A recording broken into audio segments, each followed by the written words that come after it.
Everybody,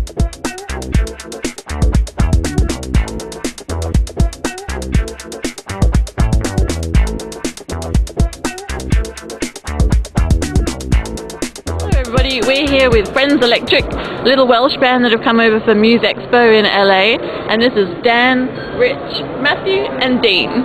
So, can you all say hello in Welsh? Can you do that? It's just hello. No, you have a proper way. Is it afternoon yet? Oh, Prynawn da, that's good afternoon. Prynawn da. Okay, awesome. You guys had your showcase last night. We did. Did you meet any biggie wiggies? Do you think it went really well? It was a really good show. It went way better than we thought it was, because it was kind of a showcase thing. You know, you don't know what to expect. You know, you think it's just going to be a lot of eyes just staring at you. But it was really good, and people got into it, and people were relaxed, and it was just really good and really nice and chilled out. It was great. Were people dancing? Yeah, there were actually. There were a few people moving about, so that kind of spurred us on a bit. Like Dan said, we were expecting, you know, just people to stand in staring in suits and stuff, so it was awesome to see people enjoying. You're here in LA at the moment, but what's the music scene like in Wales? Because you all still live there, right? It's very like rock-based kind of guitar music, so it's something we never wanted to do, so we kind of we done it for a while, but just switched to electronic music, so that's what we really like. But yeah, it's predominantly like, you know, poor guys and a screamer. Yeah. And apart from Stereophonics and Bryn Terfel, is there any other? Are you the next big Welsh thing? I think that there's loads of stuff happening in Wales. Like, you know, there's a lot of good bands coming out of Wales. There's a lot of the scene is so tight as well, you know, and everybody knows each other. It's such a small place. Yeah. There's some great bands, you know. So there's loads to come, I'm sure. But I think it'd be good if we were the next ones. So. Do you think it's an advantage that you all kind of know each other? Do you help each other, or is it really rival? It's a strange one, because everybody's, you know. It's a tight clique. It's a tight clique. I mean, everybody's friends, and it's not bitter or anything when somebody does get a little bit of good luck, and everyone's really happy for each other all the time, you know. But there's been some really good bands coming out of Wales, and it's good to see your friends and people that you've played with for years. The only problem is if you're outside the clique, it's kind of tough to get in. Yeah. You know. So. Yeah. Well, you guys have just started a new clique, right? Well, that was the plan. That was the plan. If anyone wants to join us. A dance resurgence in Wales. Do you have any special favourite dance moves that you use on stage? This has got loads. Are you showing you some? No. No, I kind of keep them just for shows. I don't want to kind of, you know. Can we see one of your special dance moves? No. So rude. I can do the robot really well. Okay. Yeah. That was good. I saw on Twitter yesterday that you posted a special thing about Osama bin Laden being dead. Yeah. Which one of you is in control of the Twitter postings and Facebook? I guess it's me and Matthew. But yeah, I posted the tweet about Osama. Are you guys quite political in your songs or lyrics? No, not at all. But obviously it was a massive bit of news, and we're in America, and it's kind of weird that it happened while we're here. So I thought it'd be a good opportunity to post something. What are most of your lyrics about when you write? Who writes them? Do you all write together? There's a lot of different formats. Yeah. It happens different every time, like, you know. So sometimes Rich will come with something which is just, you know, from the start to the end, and it just works, like, you know. Other times we'll kind of there'll be a song, and then we'll all kind of edit this. So I don't quite like that, so can we change it to this? So it kind of happens different. Really, we have no set formula, really. Yeah. Like Dan said, sometimes. One of us, like, I'll come in with an entire track, and it'll get tweaked, but, you know, the basis of everything is there. But then other times we just like to just let it grow naturally and to see what comes out. Nice. And you've got a huge tour of England coming up, right? There's a lot of May things happening. Yeah. If this goes well, will you plan a American tour? Is that why you're here at the moment, to lay some seeds? Yeah, I mean, it'd be great if that could happen. I mean, it's an awesome place. I mean, we've been to we did South by Southwest a couple of years ago. We're back out here now, and it's just an awesome place. And people are, you know, the crowd is different. You know, people just appreciate the difference how they do it back in the UK. I mean, if we could do some dates and that kind of stuff out here, it'd be great. So that's the plan. Nice. What's your favourite show that you've done so far? Ever? ever? Crazy things that happened, or? Wow, so a small festival in Wales, the Full Ponty it's called. I think it was our second week of playing live together, and you know, it's like 1,000 people, which is quite a big thing at second week into a show, you know. Nice. And any master plans for world domination? Or concentrate on Europe first? I think we let it grow. We let it grow. I mean, everything so far, we've kind of, you know, we've taken it easy, and everything's happening at the right time now. So I don't, we wouldn't want to rush anything too much, but you know, it'll happen when it happens. Yeah. And you've got 2 singles out at the moment, right? And your third one's about to come out, or it's just been released? We have one has just been released. Our third one's just been released. Something you should know. Yeah. And we also have we have a new single coming out in June called Fireworks. And a full album to follow? Hopefully by the end of the year, and just finishing off and touching up bits, and by the end of the year. Awesome. Anything else you'd like to say to Hollywood or LA? No, it's just a great place. That's about it. Okay. And I guess thank you Musexpo for having Friends Electric here, and hopefully we'll see them. Do it now. What happened? Maybe give him a small one on that side and a big one on this side. Wait, hold on. Yeah.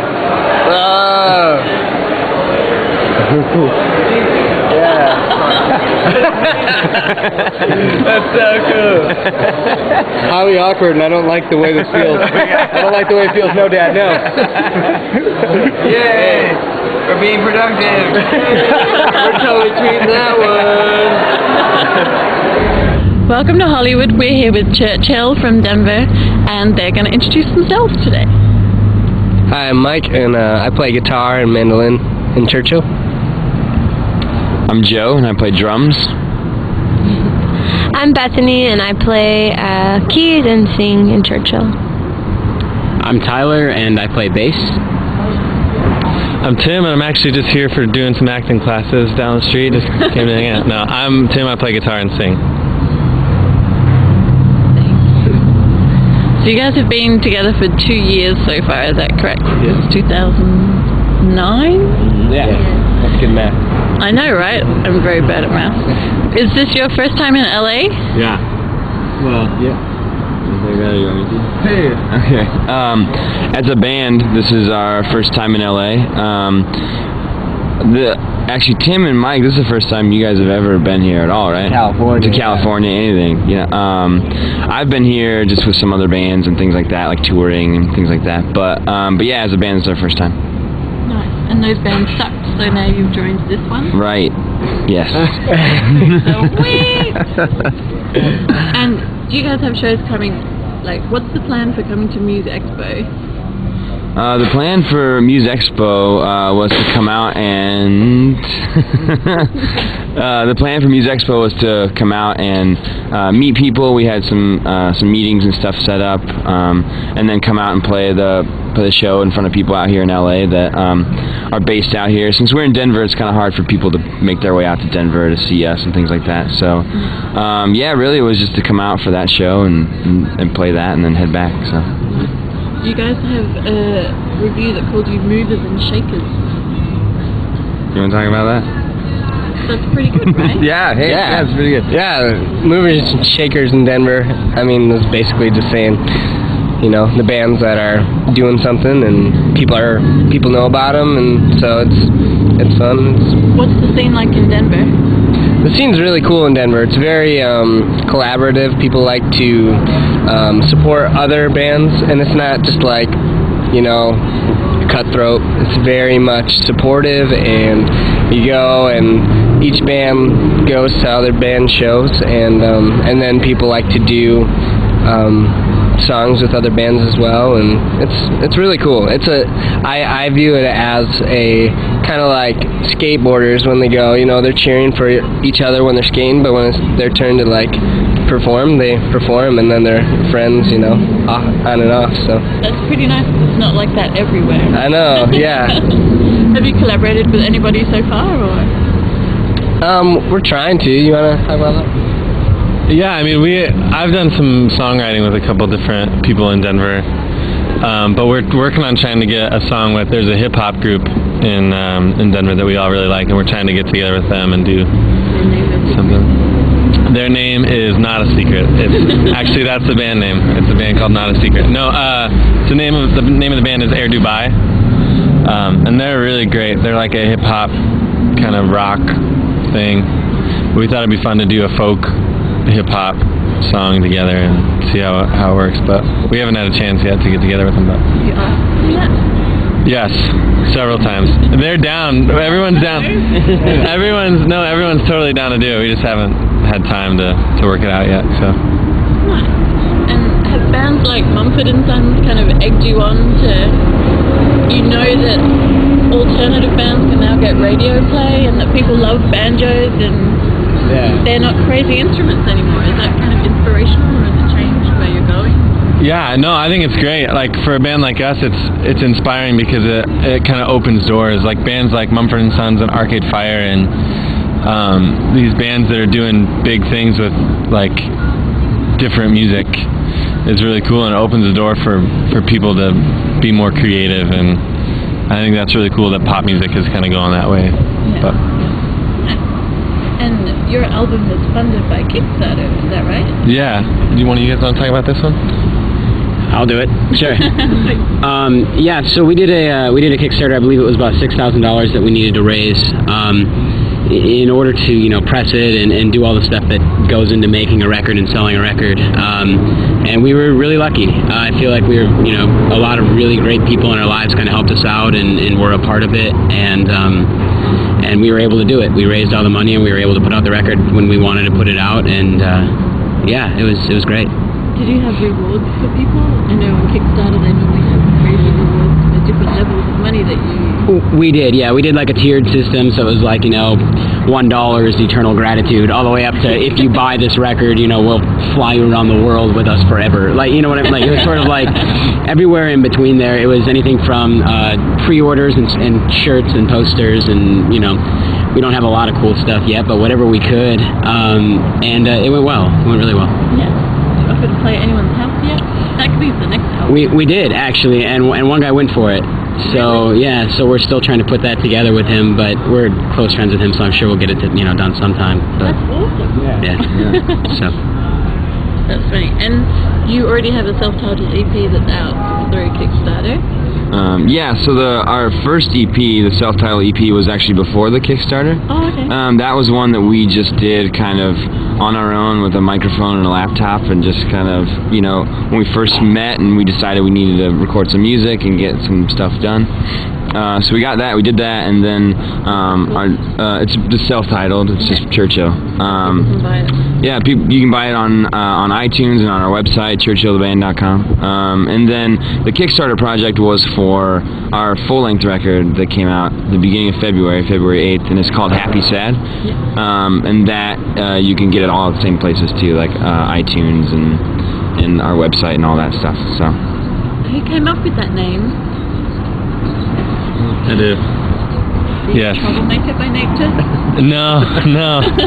I'm actually probably the opposite. I'm afraid of getting in trouble. No, I just like the idea of contrasting themes, and a lot of my life was really happy and really sad. So when I was writing the record, so. And you write most of the songs? Yeah. And everyone does a great job of writing their own parts and different things, and so a lot of times it ends up I come with a song that's ends up nothing like what it will be on the record, which I think is really cool. So yeah, you will have input. Yeah, absolutely. Yeah. What's your musical influences kind of history? Do you have musical backgrounds or study music?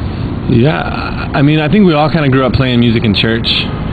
That's probably where it started for us all playing, and but I think, I've been playing in bands and writing songs since I was younger, and then Tyler's been playing in bands for a long time. Bethany studied classical music and classical singing, and Joe has been in engineering world and drumming and doing all kinds of different stuff. And then Mike has been playing guitar and jazz music in high school, and then that transferred over. So we come from all different kinds of places, which is cool. So. The jazz influence this band?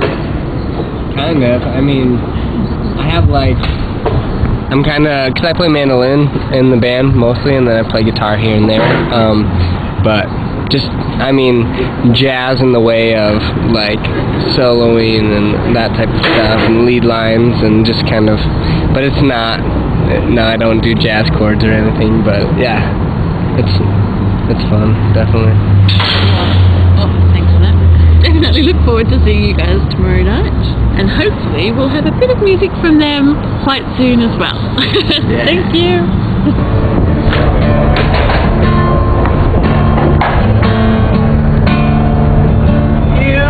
Firecracker resting in my hand, ready to explode.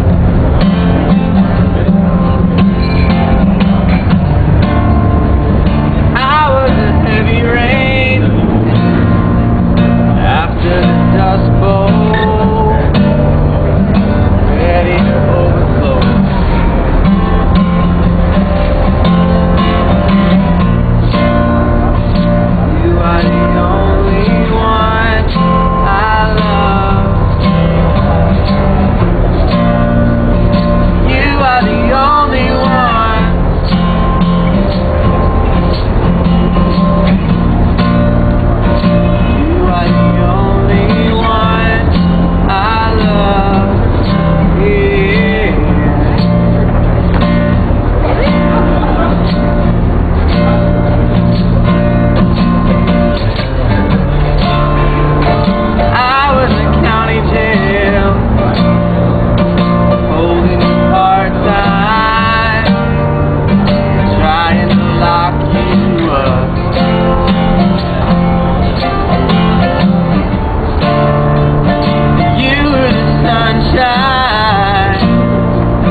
We're sitting here with the lead singer from Makeshift Innocence called Jesse J, right? Yes, that's me.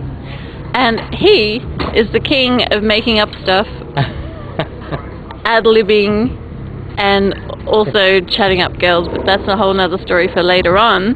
So he's going to give you a bit of why we all love Jesse James and Makeshift in the Would you like me to do a little ditty for you? Yeah. You know, instead of in the spirit of song, I won't do any rapping, but I'll do something sweet. Just like a little love ballad. Like if you go, and then something came to my heart, a little message from a girl such as yourself. It's a little hard. We got this like Jersey Shore music in the background. I know we have Jersey Shore music, but we're actually in Hollywood, as you can see from LA downtown. I've known this guy for about half an hour and I've seen him chat up 3 girls so far, but he does it so beautifully. It was business. It was beautiful, it was business. This man knows how to work a room. And talking about working a room, I saw you guys perform the other night and I've never seen a showcase room so full of execs. No. And they were loving it, every minute of it. So what do you think, what did you come to Musexpo for? What's it? I think like every other artist, you know, we come down here to showcase what we do, but ultimately as part of the experience. I mean, I think being a Canadian artist, being offered the opportunity to play in Los Angeles, just that in itself is so amazing. Have you played here before? No, it's my first time in LA. So it's my first time actually even visiting LA. Do you always go by Jesse James? Or, okay, just checking that. I should have asked that very early. Sorry about that. Yeah, we'll start again then. No, that's alright. Mr. Jesse James, you grew up in Jamaica, is that true? Yeah, kind of. I was born in Montreal and then spent 4 years living in Jamaica and then Florida for 2 years and then back through Montreal and Ontario, Canada. Oh, see, MySpace did not tell me all this information. It says you grew up in Jamaica. It's MySpace, man. Yeah. I thought that's where you got all your influences from. Yeah, well, the earlier parts of my life, I spent a lot of time there, so that was where I was influenced by reggae music. So, like. Did you find it hard to find American musicians that wanted to play reggae, or how did you introduce that into? I think to musicians. I just showed them. I mean, it's like introducing a friend to a restaurant. You know, maybe they never tried the food, but if they try it and they like it, they'll come back. So with music, you know, we didn't start off knowing we'd be a reggae band. We started playing and we, you know, got in a room together and started writing some music, and that was what we took it off with. How did you form this band that you have currently? Because there's 5 of you. Well, 4 of us. 4 of us now. Yeah. I started with with a buddy of mine, just jamming out, and then ultimately took it a little bit more serious, and then turned into what you see now. So 3 years of a lot of hard work and determination and perseverance in the industry. So. Nice. And you've toured all around Canada so far? Yeah, toured across Canada. Toured from coast to coast, pretty much. Yeah. So. Do people go around Canada or just go across? You go across. There's one road. Okay, I know there's not. No, it's the second biggest country in the world, and there's one road that connects one side to the other side. I'm not even kidding. It's one highway. It's like Australia. It's called the Trans-Canada. Really? Yeah. And then there's roads that go north and south, but the rest goes east to west. So you've done the Trans-Canada? I've done the Trans-Canada. Do you plan to do Trans-America? Yeah, of course. I plan on doing Trans-World eventually, so... Anything in the works thus far? Well, we'll see. I mean, I would say definitely keep your eyes open and keep your ears open, because I think we'll be coming to people, you know, fairly soon. So it's all a big secret? You can't tell No, well, everybody? sitting here at Musexpo, there's so many opportunities to sit with great people, and a lot of good people have approached us after showcasing, and, you know, we're going to get home, let the dust settle a bit, relax, take a nice shower in Canada, and then come back and sit down and figure out what we want to do. There's options now, and we'd like to fully think about our options and then go from there. So. Who would be the dream people to collaborate with? Thought about that? Oh yeah, man. I'm a big fan of Jump Out the Trio. I would love to do something like that. Dustin Kensrue from Thrice, I love. And then some of my favorite Jamaicans, and any reggae artists. I love, like Capleton, Buju Banton, Beanie Man Bansikila, like wow. Some awesome reggae stars. Have you done collaborations thus far? I do collaborations with Canada talent right now, so a lot of locals, and try and putting something together, but it's definitely open for anybody who wants to come and write with me can write with me. So. Yeah. How's the scene in Canada? Well, Canada's vast, so big. Where are you from? Well, we're from Western Canada, so we're from Calgary, Alberta. Yeah. And the scene is there. I mean, it's growing. Canada, even though it's such a large country, there's not a lot of people, you know, so our cities have 1 million people. So the scene is blossoming. And across Canada, you're finding music is starting to become more and more international. So, you know, our scene is starting to come together. But I'm imagining that it's mostly rock and pop, and you guys still kind of stand out, because you stood out here amongst all the other Musexpo people, which is a very big feat, I think, because they were chosen for a reason, and you guys definitely stood out the other night. Thank you. Yeah, well, I mean, there's a lot of rock bands, there's a lot of pop bands, and there are reggae bands, ska bands. I mean, there's so many different types of genres across the country and the world. So, I mean, I think we just put emphasis on a live show and try and create moments while we play. So yeah. I think that's what you saw here. What I did see was you bring 2 ladies up on stage and sing with them. Were they strangers or people that you knew? Or? Yeah, well, one was a person I met here, but I've never hung out with her or sung with her before. And then another one was a perfect stranger. And actually, we played 2 nights. And the first night we brought up a girl, she was a stranger. And the second night we brought up a stranger, and then just a face that we recognized from the crowd of people here. Yeah. People loved it. I think people always like to get involved. Yeah, we like it. As you had people clapping, singing a little bit of karaoke. Well, we try. We like when people can engage us.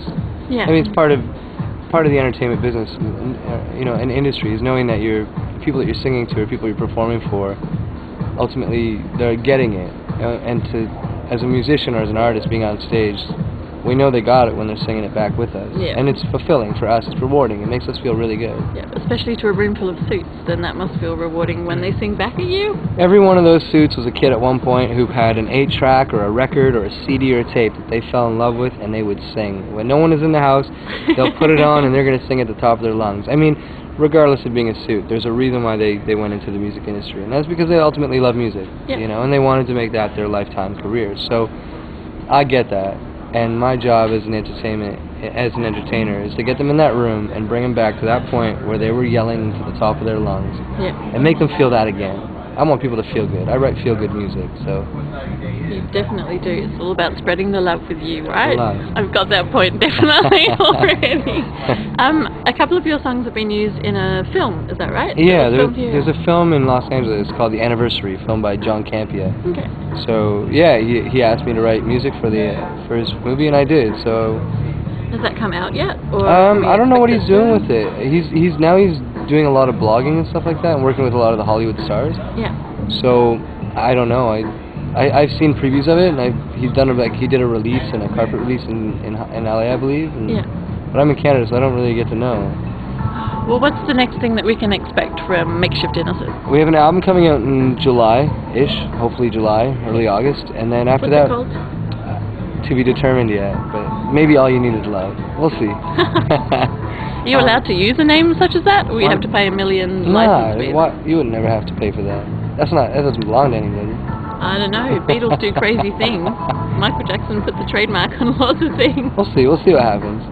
But ultimately, just release the album and then start touring. We have something called Coca that we're going to in Canada, which is a university and college. Yeah.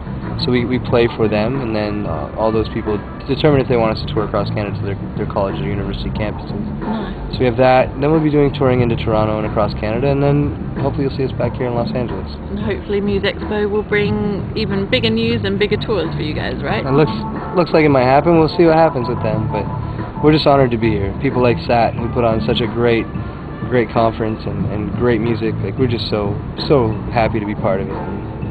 Yeah. Well, thank you very much. It's nice to speak to you. Thank you very much. Next time we'll get the whole lot, and we'll get shots of you playing live as well, because it's something that cannot be missed. Thank you very much. Thank you so much. One love.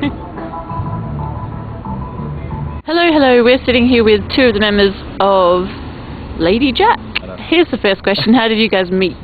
Just to go through. Ad on Craigslist. Nice. Yeah. Who placed it? You? I think Rebel placed it. Yeah, the guitar player. Okay. What does it say? Anything interesting? I was just going through looking for a band, and they had all the same influence as me, and I checked out their website and heard the songs, and I was like, this is my vibe. Yeah. So I hit them back and did the audition. Now we're here. Nice. How long ago was that? I actually met them about a year ago, and then this guy left on tour with Adler and got back a couple months ago, and now we've been pushing it. Nice. So you have a fairly big rock pedigree because you've just finished with Steven Adler's band, but now you're with Lady Jack, your project, which you are a pretty damn good vocalist, I have to say. Thank you, I appreciate that. I don't find very many that I like, but you do good old rock and roll, but with a lot of new heart. It's good to hear new stuff because you don't hear very many rock and roll songs anymore. It could be a product, being a product of the '90s, you know, loving the '80s so much, and then like big influences like Soundgarden, Alice in Chains, Nirvana, you know, combined with '80s stuff, you know. Did you go and see Chris Cornell the last couple of nights? I saw him. I didn't see him the last time, but I did see him when he played the Roxy. He did a charity event, and I was blown away. He's one of my all-time favorites, and to be at a setting where there wasn't that many people there, and just to see him do his thing, you know, just so casual. And he even pulled up a kid from the audience. He's like, "You play?" And kid came up and played, I think, Fell on Black Days, and it was just so... That's awesome. You want to think maybe that wasn't planned, maybe it was planned, but it sure as hell looked like it just happened, you know? And it was great. You are described as contradictions and transformations. Rock and roll. What does that mean? Your songs, I guess. Well, it's always, you know, trying new things and doing the opposite of what is expected, you know. And I think you know, having that 80s influence with that classic rock, you know, influence, and then he's already posing already. Man, taking pictures of these hot girls walking by. I like it. You should have emailed us those later. Crew does have a tendency to get distracted and things like this, and we are in North Hollywood, Studio City. How rude! That's the real reason why we're here. This is where we come to watch the ladies. And next time you said you're going to bring your guitar, right? Oh yeah. And a drum kit, and I have like a PA set up. Oh yeah. Okay. Anyways, did you meet all the rest of? Because you're a quartet, right? Yeah. A new quartet with you. You're the addition. I am the addition. How'd you meet the other guys? I think it was sort of the same way. It was just ads. I mean, I'm not exactly sure how we met our drummer because we put out so many ads everywhere. Like when people still flyered and stuff and put postings on walls and stuff like that. You know, we did. But it was the same thing through. It was probably Craigslist. The same thing. He came in and with Paul. I mean, I gave him some of the songs we had, but I also gave him some songs that had a lot of like program drum beats and stuff. Yeah. Like stuff that was kind of like not really what a drummer would play. And he came in and learned it all, and that was kind of like my audition for him in my mind, like, see if he can do all this stuff, you know, and not all the guys did it, and he came in and did all this stuff. I was blown away. I was like... So he's a keeper. He's definitely a keeper, yeah. You just did a show at the Viper Room? We did, yep. That was the 22nd, I believe. How did that go? It was great. We're actually doing another one again on June 3rd. Nice. And that show, I believe, it'll be streamed live. So I'll have to get you guys info for that. We're still working on the details, but... We can put all that underneath all the information. So at the moment you have this self-titled EP. It's got 6 songs on it. My favourite's Johnny Get Your Gun. But my other favourite is one that you have a video of. Is it called Make It Right? That's correct, yeah. And it's so simple and it's so beautiful. You and a guitar, black and white. How did that come about? How come that's not on here, by the way? That's one song that, you know, it never really made it into the set of the band. It was just more like... different. Yeah, I think so. I think it was more... It wasn't a collaboration with anybody. And I feel it was more a singer-songwriter, you know, and at the time when Lady Jack first got started, we were very heavy rock and roll, fast, and it just never fit, you know, and then... Justin joined the band. It was. I made them play the song. I heard it. I'm like, we're playing the song. So you have played it as a full We band? have, and now it's like it's just one of the songs we have to have in the set. It was just the reaction, you know. I think we weren't sure how it was going to translate. Every band needs a song for the ladies. Well, now it ties into what we're doing now. Is we're actually tracking all the new stuff we've written, and that will be on it. And we're shooting the video for that as well. We're actually shooting kind of like a live DVD, So we have penned a few of the songs that we're going to do for it. That's definitely one of them. Yeah. It's actually going to be at a friend's house in the hills. She's got a nice little setup, you know, we'll have a little live audience. And it'll be live. There's no overdubs, no nothing. Like, we're going to run through it a few times, and what you get is what you get. It'll be flaws, and hopefully there'll be some greatness, you know. Most of the stuff I've seen, especially of you, because there's not so many on YouTube and stuff of you as a band yet, but you seem to do everything pretty well live. You come across just as well on CD. And I think for us though, it's like the live thing, you know, bands ultimately want to recapture that in the studio, and a lot of times it doesn't happen. You have these cooler versions that are, wow, this is really great, but how many times have we done demos, you know, or I've done demos of A-Track, and then you go in the studio and you're like, well, something's missing here, and it's like, it was that moment, you know. So I think for us, when you have the four of us in a room together, even when we're rehearsing, it's you feel the chemistry that we have together, you know, and that's why when we go to record, we try to just track as much live possible, and if I have to go back in now and record a harmony or something, you know, or do a little punch-in, you know. So you've already got this one out that people can get everywhere. When can we expect your new one? A new full depending on how long it takes to mix. I mean, we're pretty sufficient when it comes to tracking. In about a month's time, we'll be tracking everything and filming. It'll kind of be going at the same time, so you'll be able to go online, watch the DVD stuff, and then you'll be able to download studio versions as well. So hopefully, realistically, maybe 2 months, you'll have it. Yeah. And you've had the whole Steven Adler thing. Gilby Clarke helped you produce this one, or was it from your demos? Well, with this, we had demos and we went and tracked with Gilby, and things were going great, you know, and he ended up, unfortunately, he got in a really bad motorcycle accident, actually not too far down the street, and Gilby bounced back. He's doing better, but with that, and then I started playing with Steven, it was like timing just got thrown off, you know. Any future collaborations that you would love to work with, or either song-wise or Chris Cornell, shout out? Obviously, I mean, for me, I would love to work with him, but I think at this point it'd be great to do something just opposite. You know what I mean? I've had, for me personally, I've always had a big thing with electronic music. Wow. More like, I don't say like techno, but more industrial stuff, maybe like Rob Zombie. Yeah. You know, stuff like that. And for me, I think that'd be great, you know. Like, outside of this, I work with like hip-hop artists, I work with dance artists, I do a lot of that. So you're a producer as well?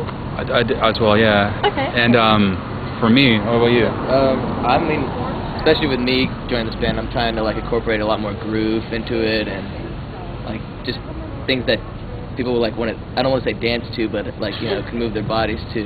Yeah. You know, because I'm definitely, you know, I came from the same background as loving Guns N' Roses and all that stuff, but I'm also largely influenced by funk music and R&B too, just being a bass player. Like, I love Prince, and I'm trying to... Jamiroquai is a good one too. Jamiroquai I was big on them. Oh yeah. And it's just trying to like incorporate that into it too, because that's a big part of what's going on today too. Yeah. We don't want to just be reproducing what's happened before. We want to do something new. Yeah. That's really important to us. And that's still part of the rock and roll thing. It's just making it a new facet, introducing something. Yeah. So it's good that the rest of your band knew that you wanted to go that stream. Yeah, in the beginning it wasn't always that easy. I know, especially with Robo, wherever you are. I hope he's not in a ditch or something bad. I'd feel really bad. But I love you, brother. He's supposed to be here, but he's not here? No, I don't know what he's doing. But but he's all right. He should be good. Okay. He should be. As long as he's not in a ditch. I know with him in the beginning, he's always like, I would try to make it more modern. I'm like, no, man, it's got to be more like Zeppelin and more like Guns. Yeah. And to me, like, those are both great bands, and we all love them. But I was always like, yeah, but I don't want to just reproduce that. Let's try to capture that essence and bring into something new, you know. And it's tough because you don't want to just be like a trendy band and then next week you're out. You want to make timeless music. I think that's everybody's goal. And I think with going the classic rock route, you can write a ballad that hopefully will stand the test of time, but you also don't want to just regurgitate what's already been done, you know. And I think now we're at that point where it's naturally starting to happen. Instead of going, hey, we should do this, it's like you find when we're jamming that, hey, all right, everything is starting to sound like we were picturing, you know. Well, it sounds that now you're full-time with Lady Jack and you have time to concentrate on this project. Yeah, it's a nice feeling, you know. It's like I was telling you before, you know, it's great touring and that was a great time, but we're not a large widely established band where Yeah. we can support ourselves while I'm on the road or while you're on the road, you know, like we still have to beat the pavement down, you know, so me coming back and being able to focus on it is great, you know, and it's, you know. So you've got one show planned at the Viper. Anything else? One big show. The huge show. There's Any more things that people can look for you guys, or? I mean, there's more shows and tours. We're working on a European tour. Oh, you are? That was a positive thing. Doing the Adler thing, it did, you know, open up a lot of doors in a lot of years. Definitely picked up interest from a lot of people. For sure, out there, you know, and that was a great thing. And I think that was part of doing this kind of style, that rock. Yeah. We're able to open that door and then bring in the new sound, you know, like, and not completely lose people, because you know, what I find is that people like to feel familiar with it. You know, they're already like, well, I already kind of heard this, you know, but there's something new about it. So I think Europe is great for that, especially the rock scene. I mean, I was blown away by the fans out there, like singing the lyrics and everything, and the heavier the music, the harder the fans. It's just the passion in it. You know, it's difficult being in LA, 'cause it's like a lot of people just kind of, it's a tough crowd to break. But I mean, you work it out here, you know what I mean? And then, you know, I think Europe will be a great thing. It's just working all the details going over there. And is there an ish kind of timeline for that, or? We're in like October or something? Working on October. And I mean, it's not going to be anything crazy like a 2 or 3 month deal. It might be 2-3 weeks, you know. But I mean, that's enough for us to get out there and do what we need to do. Can you please come to New York as well? Well, that's more feasible, actually. We could probably do that next weekend. Want to book us a gig out there? Yeah. That's actually what I do sometimes. So yes. Well, we got your contact info, so. No worries. Well, what's the date of the Viper Room show again? That'll be June 3rd. Yeah. Okay. And we look forward to seeing much more from Lady Jack and Rick Stitch and his cronies. Yeah. Thank you. Crony now? No, Thank you very much, boys. It's been a pleasure. You're not a crony, you're a proper one. You know what I mean? He's got the best hair in the band, so he's got that going for him. There you go. And the belt buckle, too. And penis. And the boots. Can we show the boots? What do they call that? Rock and roll. That is what. Boots, yeah. There's my toes, you can see. This is actually why people come to our shows, because of that. Yeah. To buy him some new boots. If there's any hot girls. Oh, one last question. Yeah. How did the Vixen video hunt go? Still working on that. Nice. There's a lot of things. Auditioning ladies. Yeah. Well, I think a lot of it. Yeah, right. You're like, his cell phone numbers have gone. The list has grown. No, but it's even with something like that. Like, you start off with something so simple, and then legalities and details and all that stuff. It turns out into a bigger Legal thing. ages. No, that's fine. No, that's kind of been an issue a couple times. Well, not with me. What? What are you trying to paint a picture? You're the crony. Get out of here. No, I mean, we're still shooting that, and it's also like the script for the video and everything. You know, like certain things still need to happen, but I mean that's still going to happen. You know, and after that, do you that's need to pitch that again? If any hot young LA ladies looking for a video spot, they can go online. Yeah, the nextvideovixen.com. Check it out. Nice. But I think we've already narrowed it down to a few, and now it's just getting everything finalized and going with it, you know? Yeah, that's awesome. So we've got videos, tours. Yeah, we would like to do another one of those as well. I mean, the response we got was great. I think we could do something even bigger. It's a good way to do it. And it's a learning experience from the first time we did it, you know? Yeah. So now, we'll do better. Well, thank you very much, lads. It's been a pleasure. It's been a real pleasure as well. Hi everybody, we're here at Canter's Deli in LA with Marc Canter himself. This is an infamous place. This is an infamous booth, and this man has an infamous story that he's told in Reckless Road, Guns N' Roses. His book that he's made, it's all photos and everything that Marc took throughout the years that they were forming, I guess, first few years. Most of my questions to you at first are obviously going to be about Guns N' Roses, but I also want to know how you are still an untattooed, sober, alive man with a business and a normal life. How did you escape unscathed from this lifestyle that everybody else got involved with? Well, when we were teenagers, I grew up with Slash way before anybody was drinking or doing any drugs. I mean, back in 1976 when he was 11. So in 1976, I met Slash in grammar school in the 5th grade. He was actually trying to steal my mini bike. It was a motorbike, actually, with a lawnmower engine. And I was at a Kentucky Fried Chicken on 3rd Street, and he was walking by, saw it, and was thinking of stealing it. And he looked inside, and he recognized me. He didn't know me, but he recognized me from school. Like maybe he saw me. We were in the same grade, but not the same class. So maybe he saw me in the playground or whatever. Or maybe we had some mutual friends. So he realized he'd just come make friends with me and he wouldn't have to worry about stealing it because I'd probably let him ride it. So that's how we met. And it turned out he only lived a block or two away from me, so we'd carpool to school, you know, we'd hang out. At some point we started racing or riding bicycle motocross together. Yeah. And still no drugs, no drinking yet. And, you know, we were just kids having fun. And I noticed that his artwork was really cool back then. Like he'd draw dinosaurs and snakes and with like animated, like Disney made it almost. Yeah. And he was really good on a bike, and you just knew something was just better. You know, he was built different than most people. Yeah. And then I lost touch with him for about a year because we went to different junior high schools for one of those years. And when I met up with him again around the end of the 9th grade, he was already playing guitar for about a year, and I was also playing guitar, and we were both interested in the same kind of music, you know, Aerosmith and Zeppelin and whatever. Yeah. And so he says, well, I got a party, my first party coming up next week, you should come. So of course I started hanging out with him, going to his house, playing with guitar with him, and I noticed that he was like watching Jimi Hendrix or Eric Clapton. His talent had poured out through his guitar playing in that short time that he had been playing. So I used to actually document his art. I'd keep his artwork, and I used to take pictures of him jumping off motocross jumps.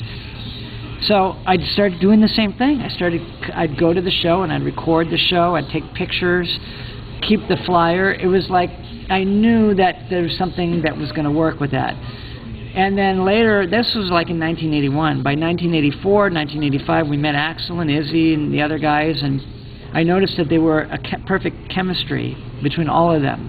He wasn't the only monster. Now there was other monsters, and all these monsters are all together making monstrous music. Yes. And there was no songs that needed producing or throwing away and adjusting it. They were just ready to go. What they wrote is what you hear on Appetite for Destruction, even down to the guitar solo.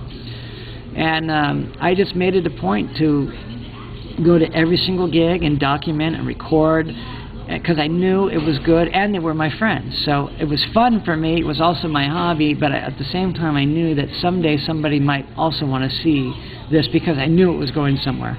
Yeah, which people... But as far, I never answered your original question about the drugs. By the time... Not only drugs. Alcohol or whatever, but by the time like the 10th or 11th grade came, Slash was already drinking alcohol. He wasn't doing drugs, but he was drinking alcohol on a regular basis. I wasn't. It just didn't... I tasted it, didn't like it, and whatever. I didn't do it, so I didn't have those kinds of problems. But later on, you know, through different people's girlfriends and stuff like that, mainly really Izzy's girlfriend was the one that kind of introduced the heroin around, and some of them were doing it. Duff was not, because when he was 15, his girlfriend died in his arms. So he was scared straight as far as that goes. He might have done other things that weren't really good for you, but he definitely didn't do the heroin. But I didn't approve of what they were doing, and I was helping them financially with food and flyers and getting to the next gig and equipment or whatever they might have needed, demo tapes, because I had a job. And they you know, if some of them had a job, they still had to support themselves. I lived at home, so I didn't really have any bills. So, you know, 90% of my money went to backing them. The other 10% was for food or whatever else I needed. But that leads to my next question. How did your parents let you go out at the tender age of 15 with these people? Well, actually 16, 17 more was really the age, but I used to borrow my mom and dad's station wagon to lug his equipment, Slash's equipment, to late night rehearsals, because that was the cheapest rehearsal space we can get is at 3 in the morning. Or I mean, really at midnight, but until 2 in the morning. By the time I get home, it'd be 3 in the morning. Wow. And it was like, you know, $5 an hour or whatever, $10 an hour, and that's what we did. But my parents didn't like it because I'd have to come to work at 7:30 in the morning, and so I was only getting 3 hours of sleep. But they knew that I was going to do it anyway, so that was that. But then, you know, the band started playing around little clubs and getting bigger and bigger and bigger, and the crowds got bigger, and then the record companies came around, and pretty soon they didn't really need my backing because there was strippers coming around that were supporting them, and then they got they found a management that supported them a little bit and got backing, and then the record company came and gave them backing. So I was just simply their friend, no longer their backer at that point. Yeah. But back to the drugs, they were hiding it from me because I was like their mother. They knew your parents let you go out because they knew you were the good kid. Yeah, I was a good kid, and they would hide it from me, and then they'd try to get me to go buy them dinner after they were high, and I'm like, no, because if I'd buy you dinner, then the next time you get money, you're just going to get high again. So I was not supporting that. The drinking was fine with me because they were going to do that anyways, and they were already addicted to that. So why I say they, Slash anyways. But after a very short period, though, when it started getting bad for a couple of months, 1986, Axl was the one that stopped cold. And whatever he was partaking in, he just stopped, and was pissed off that they were not stopping. So he took the blame for a lot of stuff later on for all kinds of Roses drugs. But really, before they even made it, he was already not doing those things. Did they eat some of your delicious treats like this? Is that what kept them going? No, they would always come here for food, and I would always feed them, of course, or bring food to them, like a pastrami sandwich or corned beef or whatever they wanted. Did any of them ever work here? Slash worked here. Slash worked here. I created a job for him. He was kind of doing the waitress checks, putting them in order and making sure there wasn't missing checks and making sure they added them right. I kind of created a job for him for $5, $6 an hour back in the day, just to get him a little pocket cash. Did you have to fire him, or was he very good at that job? No, he found a real job. He worked at different places. Okay. How long has Canter's been around for? Canter's has been around, well, actually, my grandparents and his brother started in New Jersey in 1924, and then they moved here in Los Angeles in 1931 in East LA, which is Boyle Heights. And then in 1948, they moved to the Fairfax district, where we are now. And so pretty much we've been my side of the family anyways, because there were some other brothers that didn't come this way. They stayed back there, and then their business eventually went out. They closed it or sold it. But we've been around here since 1948 on Fairfax. That's amazing. And now you run it, or your parents? No, my parents are still alive, of course, and my dad works very little bit. My sister's here, my brother's here, my cousins are here. There's like 5 or 6 of us that help run it. But the place sort of runs itself. There's 140 people that work here. Yeah. We just take care of the major things. That's a lot of people. I do maintenance like plumbing, refrigeration, electrical, just kind of keep the train on the track, and because it will go off the track. You walk in. We met Skip the other day.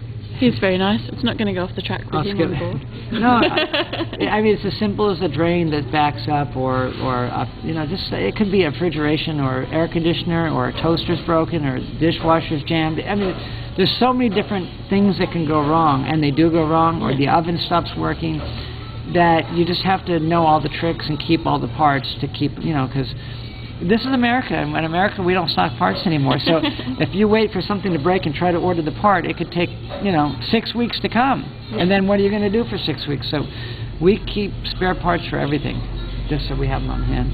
Did you ever want to be a rock star like all your friends of the day? No, well, I grew up loving, really obsessing on Aerosmith, so I learned how to play guitar. They influenced me, but I never was good enough to do anything, like to play in a band or anything. Just I knew the basic chords. Maybe I wrote a song or two or parts, some riffs or whatever, but I didn't have it that way. But it was fun to watch my friends be able to you know, we used to go to concerts together, and then all of a sudden they're playing concerts. So it was kind of fun for me to watch something that close to me make it, you know. Yeah.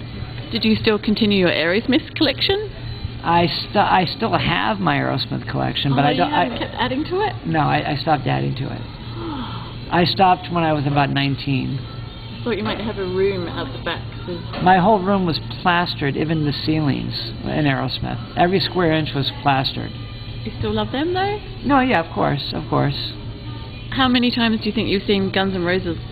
Well, in the club days, at least 50 times, because there's 50 gigs in that book. But after they made it, I probably saw them another 20 times. You know, they'd fly me around sometimes to see different. I was at the Giant. I flew to Giant Stadium where they filmed Paradise City. Yep. Not because they were filming Paradise City. I didn't even know they were going to film Paradise City that day. I went because Deep Purple was on the bill. It was Aerosmith, Deep Purple, and Guns N' Roses. 3 of my favorite bands. So Deep Purple was not on that tour. They just were put on for that one gig because it was at a big stadium.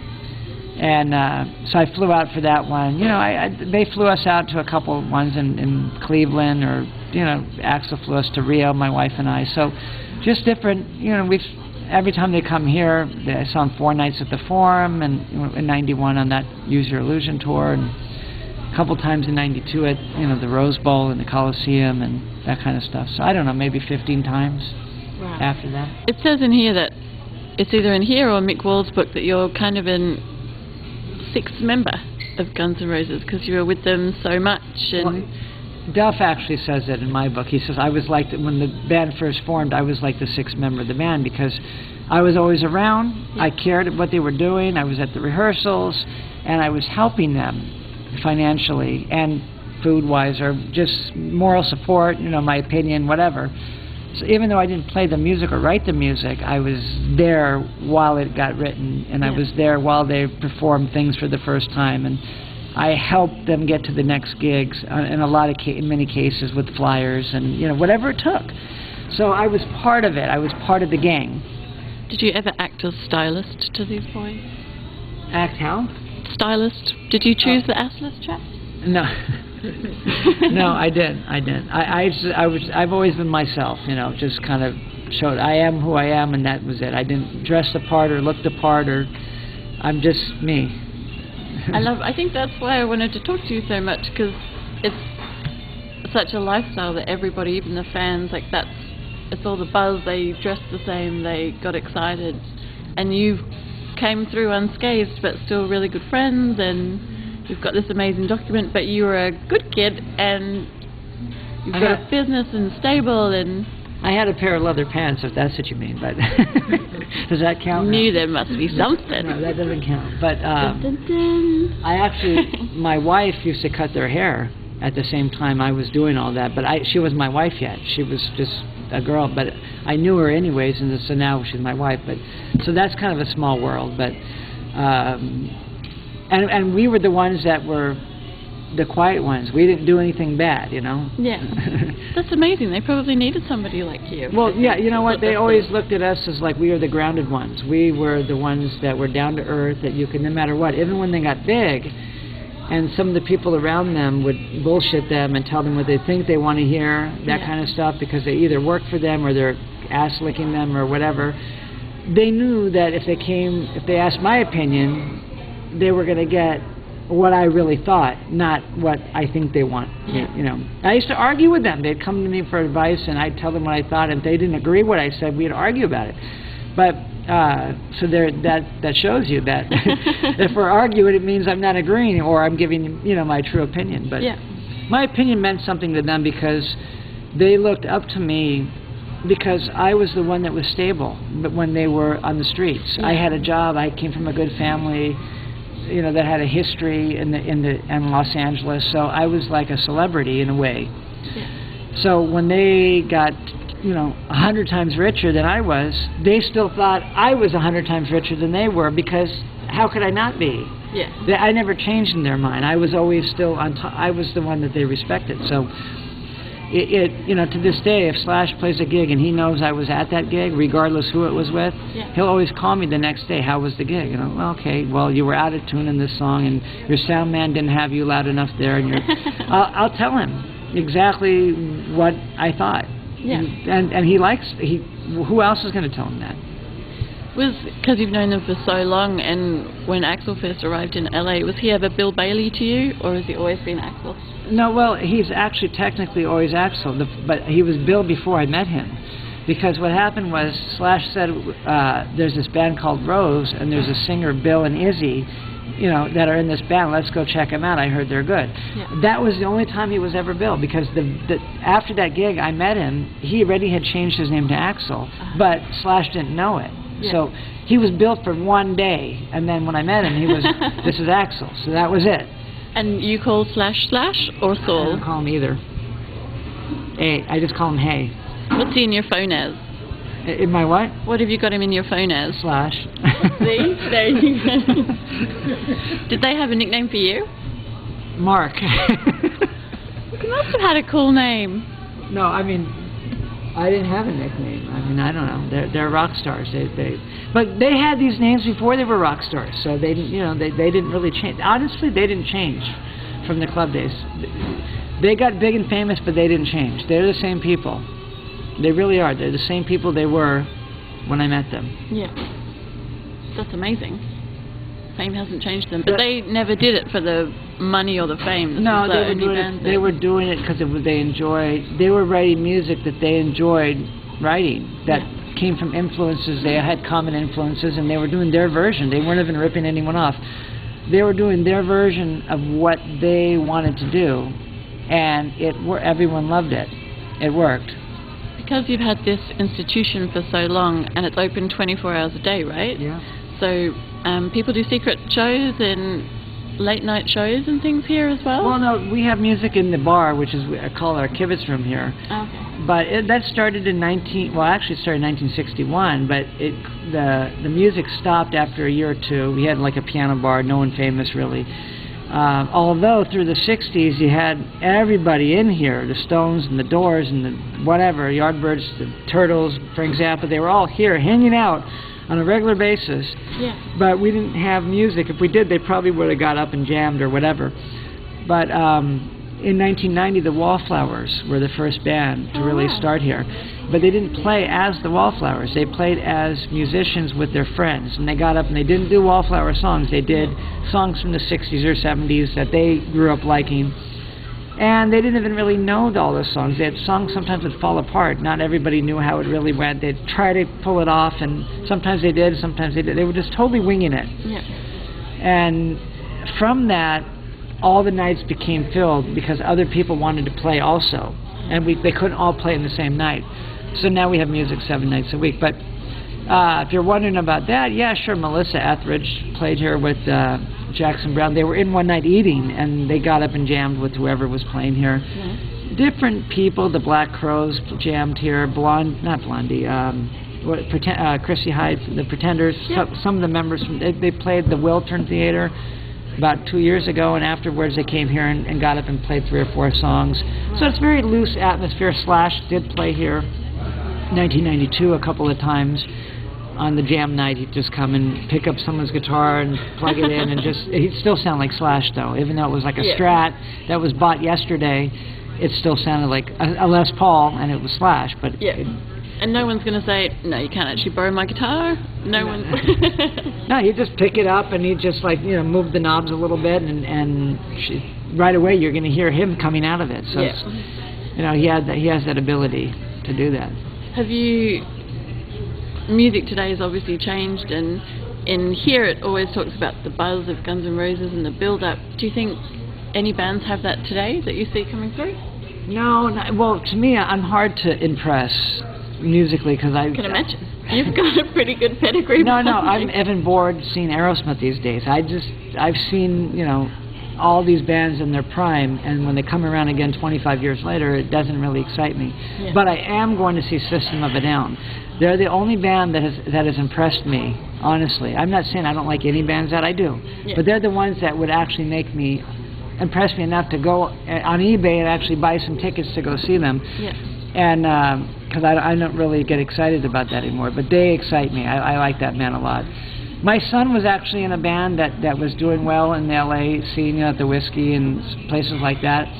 And they were young, they were 15, 16 years old. Yeah. And there was a lot of potential there, but, they're still in school, and then they, instead of really pursuing it, they went to college, and, my son's now in college. But I still think the chances of making it are so much harder these days.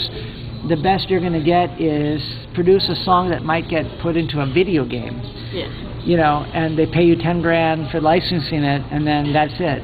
As far as getting on the radio or that kind of thing, it's so rare to happen. The record companies they're not what they used to be, and you can put. But the good news is you can put out your own music, and have have a MySpace and sell your music, or do whatever, or even go to iTunes and sell your music. But as far as making it like a super group where you're going to go to a record store and buy their poster and hang it on your wall, I think it's done.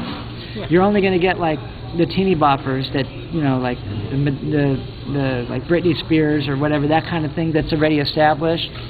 I think it's pretty much finished. It's a shame, but that's what the technology has done with the internet. And although you can get your music out on YouTube, and you've got more avenues to get your music out to people, the problem is nobody cares, really. Yeah. And if somebody does care and sees it, the best you're going to get is they're going to record you, and you're going to end up on a video game.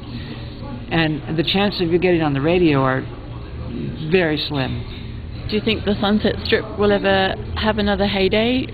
No, the Sunset Strip is impossible. It's a pay-to-play. It was pay-to-play even when Guns N' Roses was doing it, but it wasn't. You'd have to come up with like $100 or whatever to sell a certain amount of tickets. Now you got to come up with like $600 or $700, or pay they give you tickets to sell, and you have to sell that amount of tickets for a 35-minute set. Yeah. When my son's band was playing, they had to sell 60 tickets at $12, which is what, $700 and something, just so they could play. And then they were given 80 tickets, but so if they sell 80 tickets, then they make a couple $100. Yeah. But back then, you'd play the Troubadour, and there'd be 3 bands a night. Now there's 7 or 8 bands. They cram them, and the bands would play for like close to an hour. Now the bands play for 30 minutes, and they're in and out, and it's just you're just a machine. And you're playing in front of your own friends, who you force them to buy the ticket. Yeah. You can't hang flyers up anymore because the city will hit the clubs and charge them huge fines for posting those. So the promoting, it's expensive to go to a gig. It's like $20 to get in a gig these days. So do you miss those days? It used to be free. You'd have a Troubadour ticket and be complimentary, or it'd be $2 to get in. So you thought a band might be good. You might see them for $2, but for $20, you're not going to see them unless you know them. Yeah, because these boys had to sell their own tickets as well, up and down the streets, didn't they? Yeah, I sold tickets. And the tickets they didn't sell, I was out there scalping them like a minute before the show started while they were getting dressed, because that's the only way I'd get my money back. Because I'd have to fork out the money for those tickets, and if they didn't sell them, then I'm the one that was out the money, not them, because I'm the one that fronted it a lot of the time. So did they pay you back once they got rich and famous? Well, yes and no. Are you listening, boys? Yes and no. Yes, I mean, they didn't owe me that much. It was probably like, well, Slash had personal money that he had borrowed over the years, even before Guns N' Roses. And when I got married, I needed money. And almost a bike. I needed money we ran out of money, and I needed money to get my wedding album out of Hawk. I owed him like $4,000, and so I said to Slash, I got to get that money back. It's 1989. You have money now. They've been famous for like 2 years now, so he paid me back the money he owed me with even a little interest, which was nice. But technically, the band had never. They all thought all of them thought someone else had paid me back, and I never got paid back. And it was about $3,400, honestly. But then again, $3,400, Slash. I'm sure you're good for it. But then again, they flew me around. They paid for my hotel. They put me up in, I got a pinball machine. The pinball machine alone is worth $3,000. So I got paid back, and I thought my book eventually would make money, and it probably will after I'm dead. It will.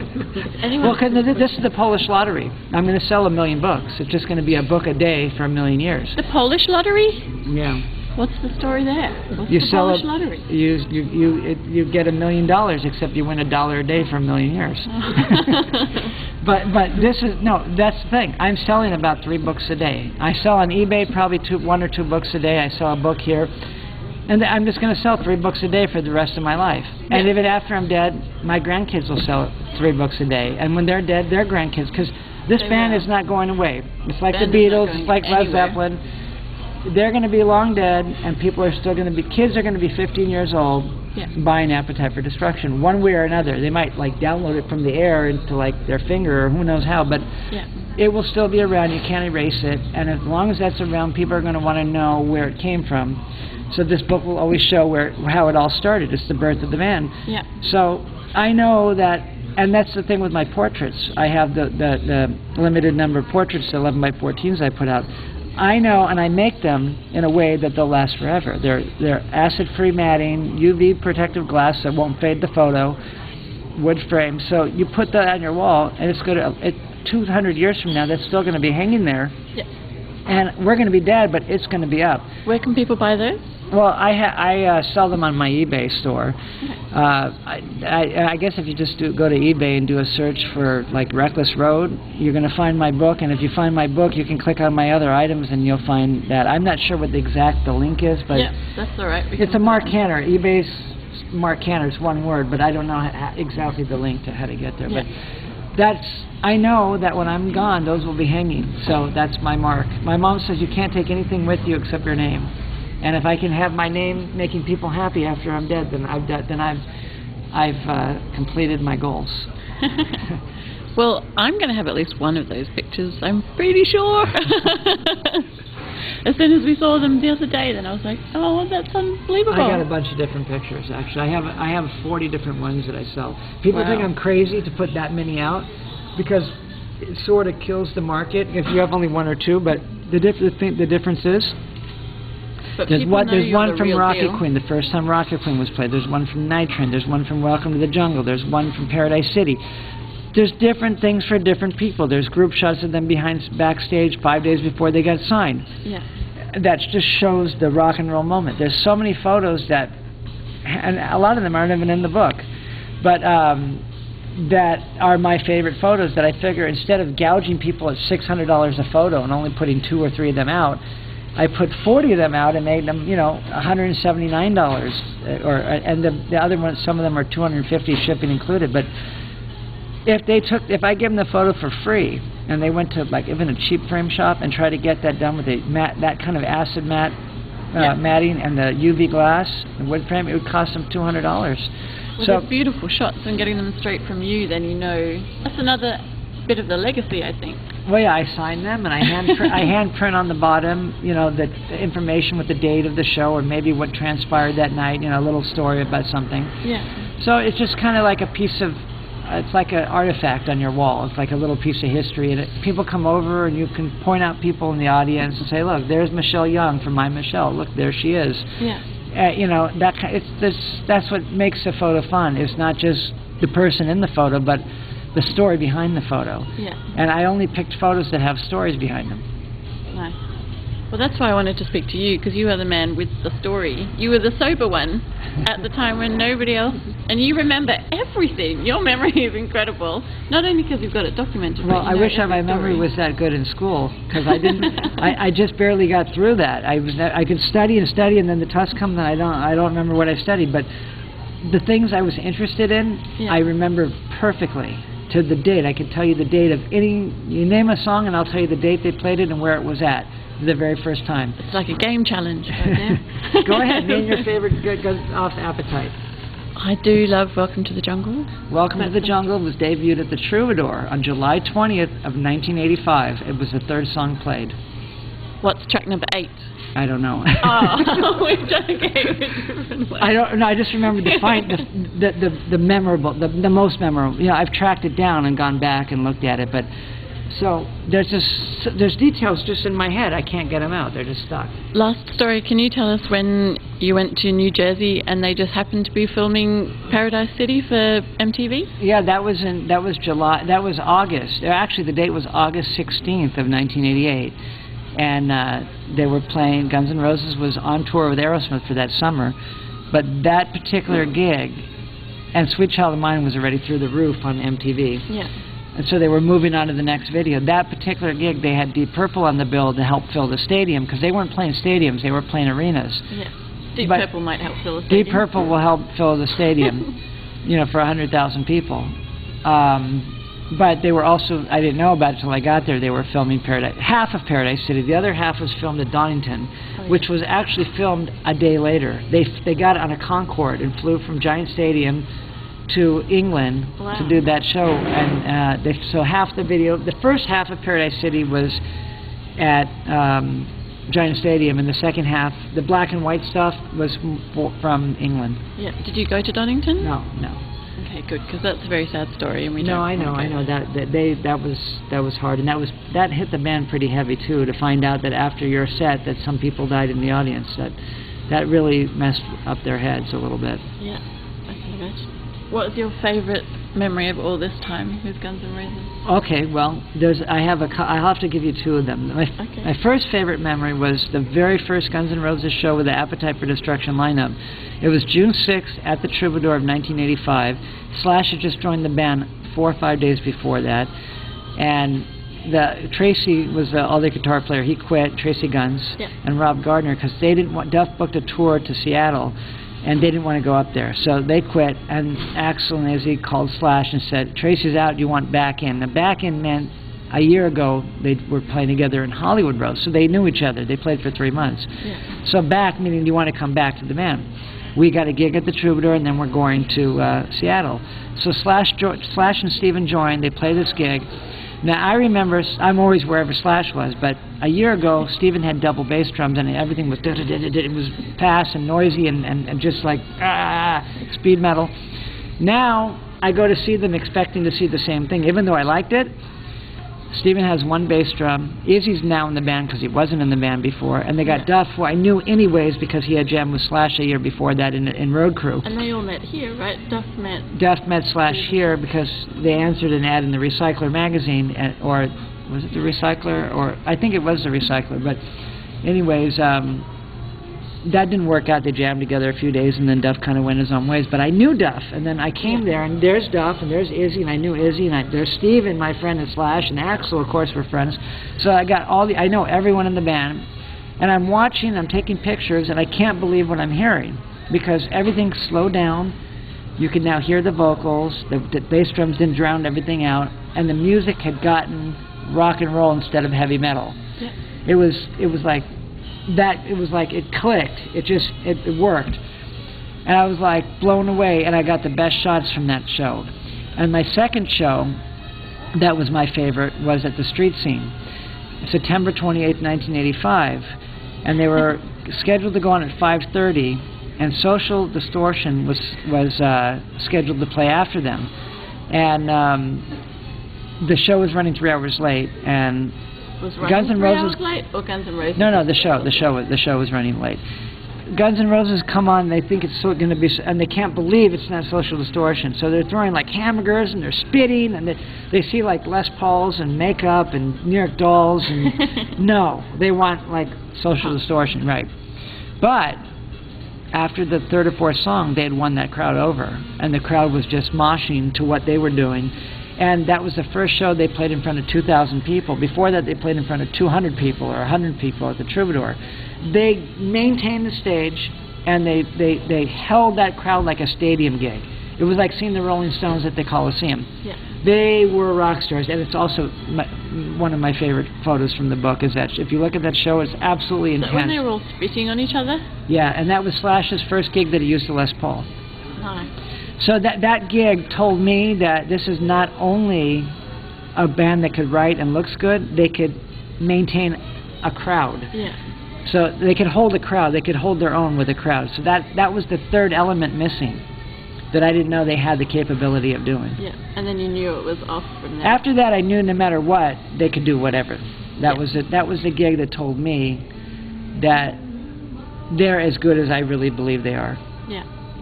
Well, if you are a budding rock star and want a book to learn how to do it, some styling tips, Atlas Chaps not included, that's not style, then if you're a historian, if you're a rock head, if you like music at all and want to know where it started and proper history, this is the book to do it. So thank you, Mr. Marc Canter. It's been lovely speaking to you. You're an amazing man. Thank you for talking to me. No problem.